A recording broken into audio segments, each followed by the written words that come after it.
Hi everyone, in front of me I've got Vivo T1 Pro and let me share with you how to reset network preferences on this device.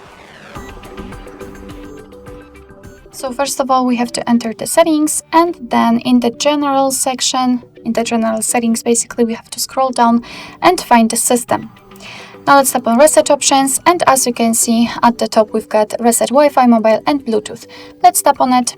Here, your device is informing you that it will reset the Wi-Fi, mobile data and Bluetooth, so just tap on reset settings and be aware that you cannot undo this action.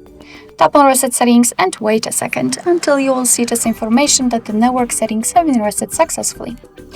Alright, so that will be all. Thank you so much for watching. I hope that this video was helpful, and if it was, please hit the subscribe button and leave the thumbs up.